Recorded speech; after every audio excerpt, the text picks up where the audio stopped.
So to review, ArriveCan is an application that was supposed to cost $80,000 according to a group of individuals who were able to put this application together over a weekend.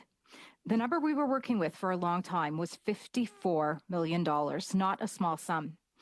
But as a result of this report, the Auditor General's report, we determined that ArriveCan cost a minimum of $59.5 million, $60 million of Canadians' hard-earned taxpayer dollars. And in fact, in her report, as you know, the report stated that this number might in fact even be larger as a result of poor documentation, missing documentation. So Canadians are very well on the hook for ArriveCan for more than $60 million. So I have a simple forward question for the Comptroller of Canada, Monsieur Huppé.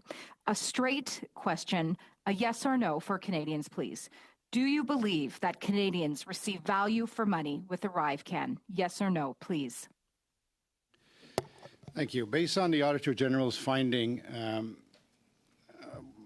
value for money was not, there was no documentation to support the different spend on this. So it was very difficult to understand exactly the value for money at the end of this. So I have to say that I did not audit these contracts, did not audit the work, but I rely on the work of our Auditor General that's pointed out that it was extremely difficult to, and I don't want to put words in her mouth here, but it was extremely difficult to follow the trace. There was poor financial records. So value for money right now was completely difficult to assess, I would say.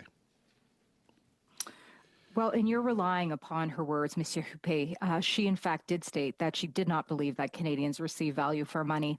And it sounds from your comments as though you are in alignment with her.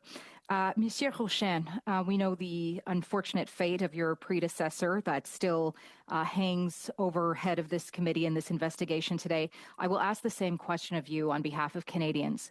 Do you believe that Canadians for $60 million plus received value for money with ArriveCan? Yes or no, please.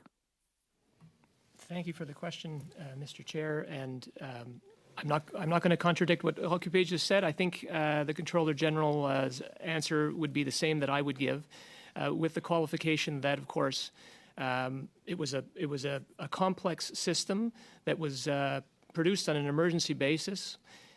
We're talking not just the development cost, but the operational costs, the maintenance costs, the upgrade costs. So not exactly an easy thing to determine with regard to value for money, but very troubling what the OAG found with regard to a lack of documentation. And as a result, I would agree with both the AG report and Mr. Huppé in saying that there were some shortcomings with regard to value for money. No, I very much appreciate that response. And to add to your responses, I will also indicate that the AG did say repeatedly, and as she is in the room today, I'm not afraid to say this, that she also believed that the pandemic, the crisis situation, is not an excuse for Canadians not to receive value for money. And I think that this is a very important lesson going forward. You also mentioned about the testing. It was also determined in the Auditor General's report that many of these tests were not even completed. And of course, when we look back again for the value for money, we think about the testing and the outcomes. This app sent 10,000 Canadians needlessly into quarantine. But as for value for money, it seems as though we have definitely come to the consensus today that there was not value for money.